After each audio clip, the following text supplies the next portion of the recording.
Eh bonjour! Déjà, merci beaucoup d'avoir rejoint mon Patreon. Je suis grave content. Franchement, je suis grave refait parce que j'ai pas mal de membres qui commencent à venir petit à petit.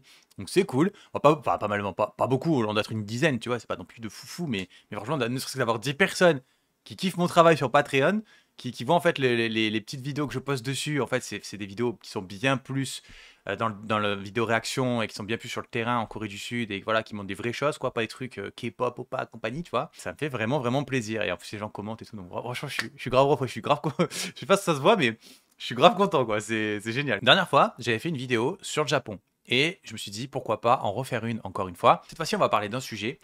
Ce sont les femmes japonaises qui tombent enceintes après l'âge de 40 ans.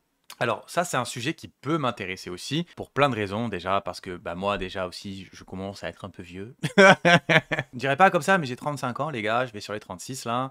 Ma chérie aussi, elle a exactement mon âge, hein, on est nés la même année.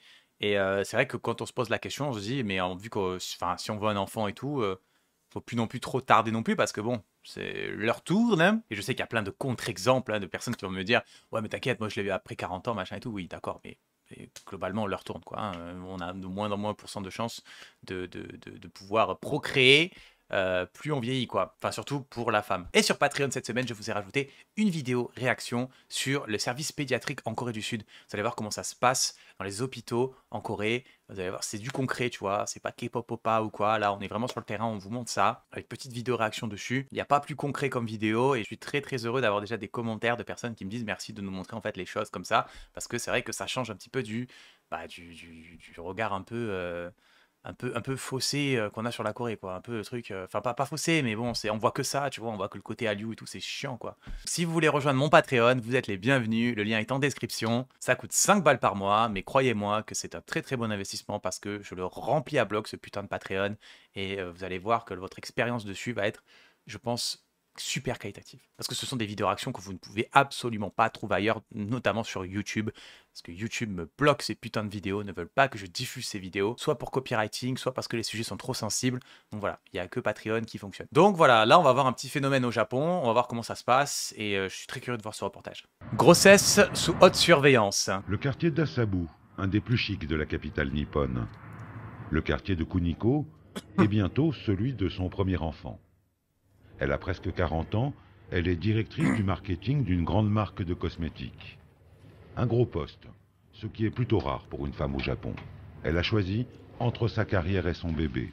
Choix difficile parce que la maternité est mal vue par les entreprises japonaises soucieuses avant tout de rentabilité. Bah, je pense qu'en fait, la maternité de manière générale est mal vue partout en fait. C'est ça le gros problème. C'est juste qu'en France on le cache en fait. On trouve des trucs à la con pour faire genre, mais bon, quand même, même si y a, tu vois, congé maternité, tout ça, mais ça ne fera jamais plaisir à une entreprise même française de voir en fait recruter en fait une femme enceinte. Elle ne voudra absolument pas payer pour ça, quoi. Voilà, c'est l'hypocrisie de la France sur ça. Alors qu'au moins, bah, au Japon, en Corée, c'est assumé, quoi. Les mecs, ils vont te dire droit dans les yeux, non. En fait, non. Parce que vous êtes en train de pondre là, donc du coup, ça sera pas possible, madame. Et attention, hein, je dis pas que c'est une bonne chose, hein. C'est juste que ça montre clairement le côté, la différence en fait d'hypocrisie, quoi. Les femmes ont donc un enfant de plus en plus tard, mais l'assistance médicale sophistiquée dont elles vont pouvoir bénéficier les aide à assumer ce choix. J'ai réfléchi pas mal sur la façon d'accoucher, accouchement naturel ou avec péridurale. Finalement, j'ai choisi une maternité qui préconise l'accouchement naturel et elle est très près de chez moi. Et puis dans cette maternité, en cas d'urgence, ils savent parfaitement prendre les mesures nécessaires pour les femmes enceintes et surtout pour les nouveau-nés. Ils ont un centre très compétent de soins intensifs. Kuniko est très méthodique, très organisée. Les portes de taxi se ferment automatiquement? Ça s'ouvre et ça se ferme automatiquement au Japon? C'est incroyable. Nous, en Corée, il a pas moyen. Si tu ouvres ta porte, quoi. Non, mais je veux la même chose maintenant ici. C'est quoi ce délire? Moi aussi, je veux qu'on m'ouvre la porte. Qu'est-ce que c'est que ce taxiarcat là? Pas question pour elle de prendre le moindre risque pour son bébé. Aujourd'hui, elle se rend pour la 10e fois de sa grossesse chez le docteur Hori, son gynécologue. Elle a surtout rendez-vous avec son bébé. Kuniko a besoin de se sentir rassurée.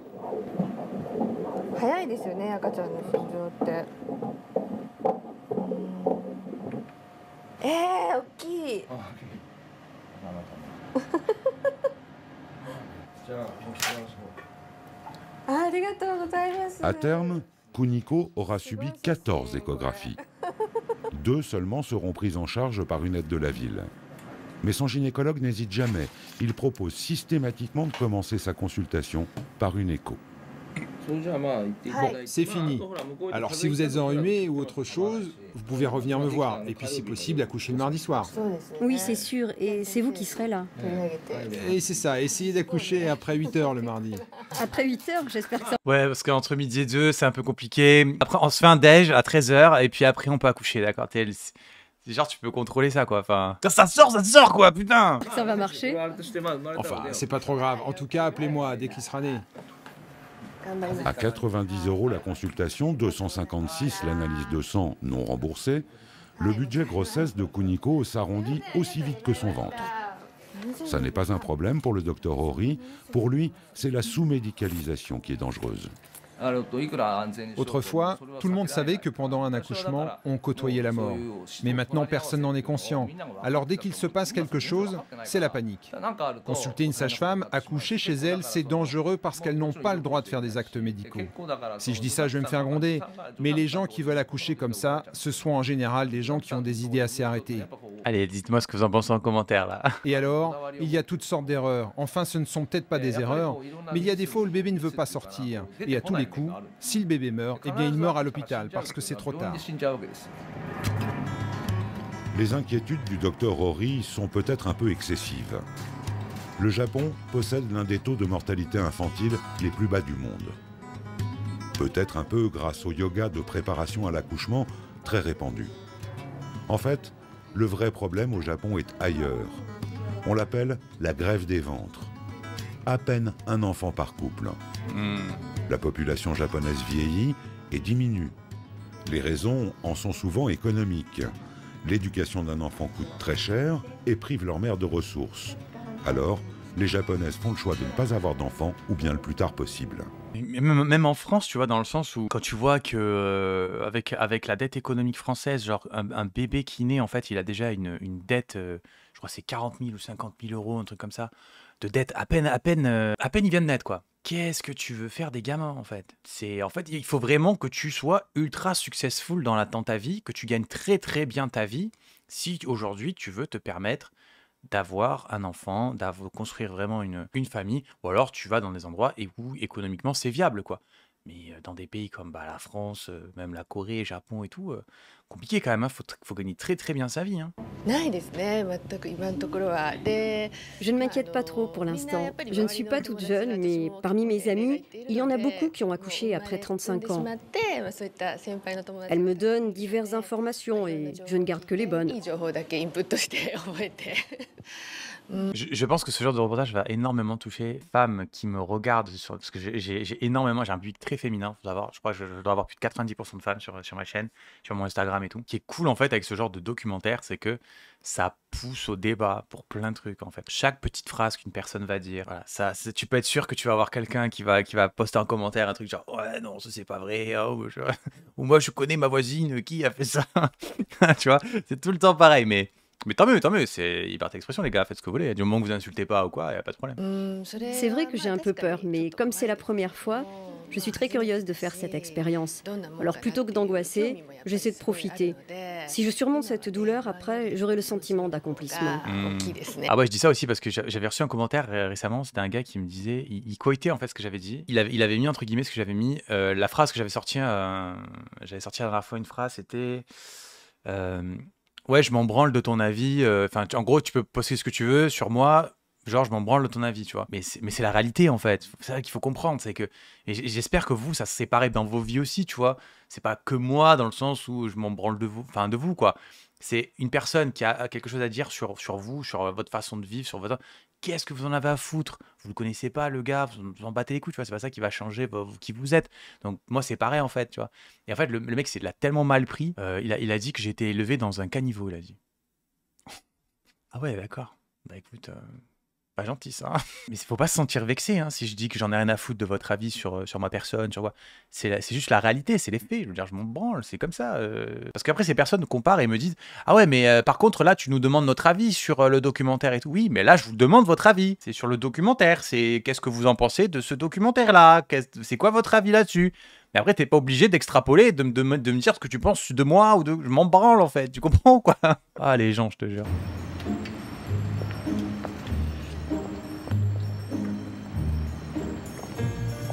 Kuniko a demandé à sa mère d'être à ses côtés pour ses derniers achats de puériculture. Madame Yanagi n'a pas hésité à franchir les 400 km qui la séparent de Tokyo.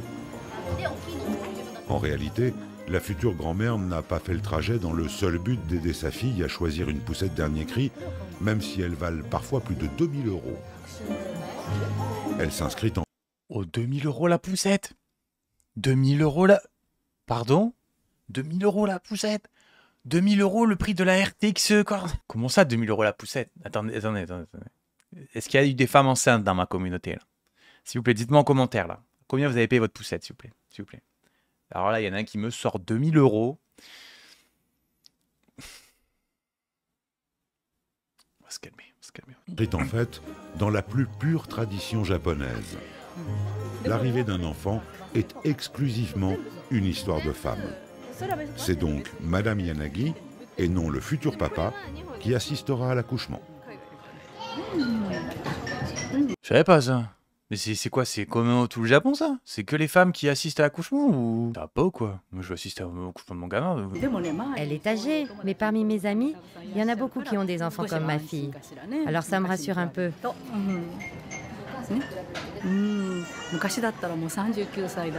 Autrefois, à 39 ans, on renonçait à avoir des enfants. C'est vrai, c'était comme ça pour nous les Japonaises. Je ne connais personne qui a accouché à 39 ans. Aujourd'hui, c'est devenu normal. On dit qu'à 35 ans, c'est trop tôt.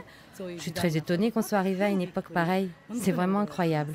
Sérieusement? Les Japonais pensent ça? À 35 ans, c'est trop tôt? Waouh, putain, mais ça va alors. Tout ce que j'ai dit au départ, c'est bon alors. On est dans la fleur de l'âge. On est bien même. Oh putain, je crois même que je vais me laisser un petit temps encore, tiens. Ta réflexion. Les années 70 sont définitivement révolues, où l'on apposait encore le fameux tampon Maruko, signifiant grossesse tardive, sur les carnets de santé des femmes enceintes de plus de 30 ans. Waouh. Kuniko retrouve son amie Kanaka. Elles ont le même âge, le même parcours. Oh, la bête d'appartement qu'elle doit avoir là. Déjà, je vois l'entrée. Putain, ça sent le bon appart à Jamshil Tower, quoi. Ah non, c'est... Et surtout, c'est au Japon. C'est la seule de ses amies à avoir réussi à concilier activité professionnelle et enfants. C'est encore moins facile au Japon qu'ailleurs. Ici, c'est un record mondial, les femmes actives travaillent en moyenne 75 heures par semaine.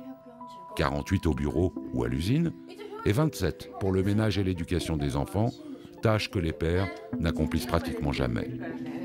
Avant son congé maternité, Kuniko terminait sa journée de travail vers 22 heures, pour cause d'heures supplémentaires qu'il n'est pas question de refuser au Japon.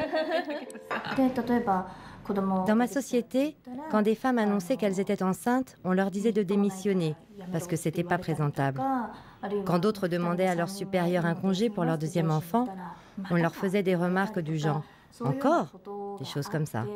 Quelque part, moi aussi j'avais l'impression de ne pas avoir le droit de continuer à travailler une fois mariée avec des enfants.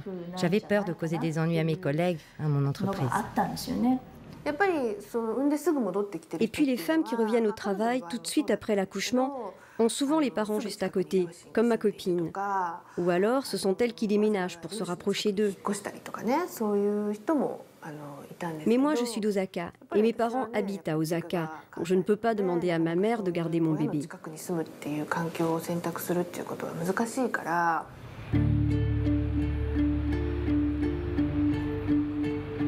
La nuit dernière, Kuniko est entrée à la clinique. Elle n'a presque pas dormi. Madame Yanagi est venue d'Osaka très tôt ce matin. Sa fille a perdu les os il y a 18 heures. Le travail a commencé. C'est une douleur inimaginable. Et il y a des moments où je regrette même d'avoir choisi l'accouchement naturel sans péridurale. Mais le col de l'utérus s'ouvre régulièrement, alors je vais essayer de tenir bon encore quelques heures.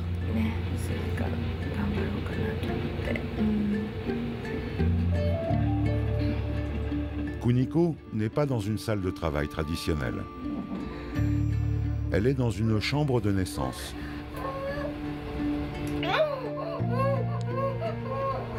Individuelle, joliment aménagée, mais équipée comme un véritable bloc obstétrical. À mon époque, pour les médecins et pour les sages-femmes, Oula, on faisait ça dans les bois, c'est ça? Les 70, on faisait ça dans les bois. On mettait un bâton dans la... On croquait dans un bâton et on accouchait. c'était normal que ça fasse mal. C'était normal que ça soit douloureux. Comme s'ils pensaient qu'on ne peut pas accoucher s'il n'y a pas de douleur. Alors ils nous disaient, pas encore, continuez à supporter. C'était normal de souffrir. Ça recommence? Tu as mal? Les temps ont bien changé. Il n'est plus question de courir le moindre risque. Une sage-femme est là en permanence, l'obstétricien passe régulièrement et il y a un chirurgien de garde.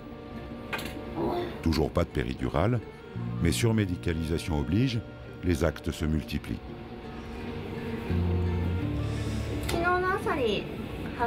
Comme elle a perdu les os hier matin, pour éviter que le bébé soit contaminé, je lui ai d'abord administré des antibiotiques par voie orale.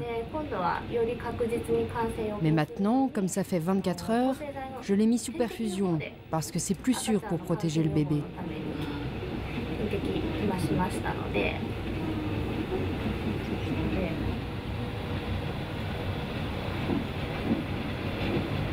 Putain, t'imagines 24 heures comme ça, elle a toujours pas accouché, quoi. Elle a perdu les os il y a 24 heures, elle continue.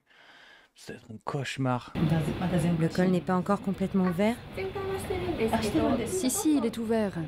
Mais l'accouchement n'a pas l'air d'avancer. Au contraire, les contractions faiblissent. Alors c'est peut-être mieux d'utiliser un médicament. Pour Kuniko, je me rappelle que je n'arrivais pas à accoucher. Et le docteur me donnait des gifles en me disant « Réveillez-vous, accouchez !» Qu'est-ce que c'est? Putain, le docteur, il m'a fait une prise de catch et tout. Putain, à son époque, c'était compliqué quand même, hein, d'accoucher. Le docteur et la sage-femme, tous les deux, ils me donnaient des gifles.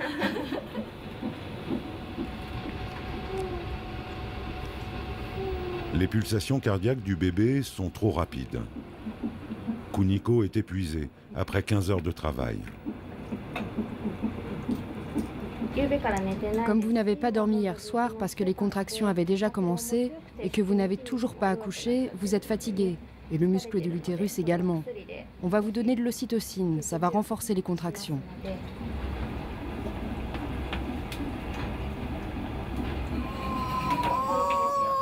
Trois heures plus tard, c'est la délivrance. La chambre est devenue un véritable petit hôpital avec son personnel au grand complet. Allez, c'est bien, continuez. C'est bien, ça va aller. Expirez bien.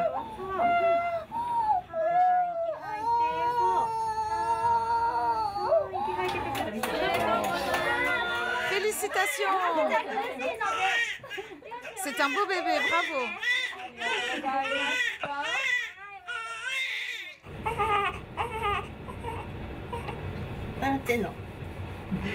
C'est fini, tout va bien. Les hommes de la famille peuvent passer voir leurs fils et petits-fils. Oh, pas bien longtemps. La naissance est affaire de femmes au Japon. Alors, leur visite va durer, montre en main, moins de 5 minutes. Ah la vache. Et il peut même pas prendre le gamin, quoi. C'est... Ouais, merci d'avoir fait le travail. T'as le gars, quoi. Allez, merci, hein. Ils ont rien branlé, quoi. Pendant les 5 jours qui viennent, le seul homme qui tiendra compagnie à Kuniko, ce sera Yu, 3,6 kg, en pleine forme.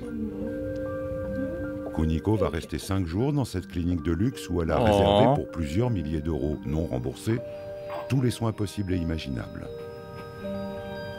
Oh, il est adorable.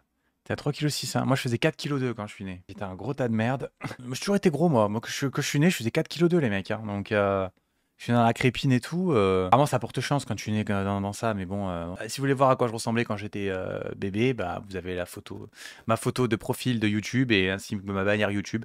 C'est moi, hein, c'est vraiment moi. Hein, c'est pas, il n'y a pas de retouche photo, je sais pas quoi. C'est la photo qui a été voilà, prise un soir de Noël. Je devais avoir, je crois, 2 ans. Voilà.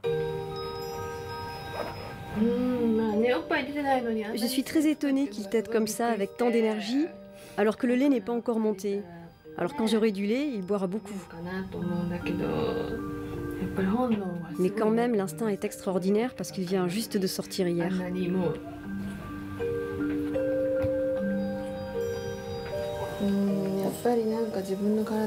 Et puis, il est comme une partie de moi-même. J'étais émue. Il est sorti enfin. Ouais. Bonjour mon bébé.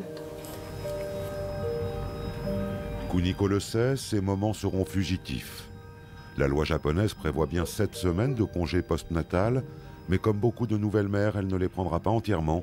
Son bureau l'attend. N'hésitez pas à me dire ce que vous en avez pensé. Si vous aussi, je sais pas si vous avez déjà accouché ou quoi, si vous êtes maman, si vous avez des complications à l'hôpital, voilà, racontez-nous votre petite histoire si vous voulez. Hein. Si vous pensez que c'est trop privé et tout, voilà, vous n'êtes pas obligé, sachez que c'est public, hein, si vous vous racontez en commentaire. Donc n'oubliez pas aussi qu'il y a une vidéo sur Patreon qui vous attend dès maintenant, là, tout de suite. On va parler justement de pédiatrie en Corée du Sud. Vous allez voir, c'est un sujet très intéressant. C'est un sujet dont je ne peux absolument pas traiter sur YouTube. Voilà. Donc ça vous attend sur Patreon, le lien est en description. Quant à moi, je vous retrouve très vite pour une prochaine vidéo.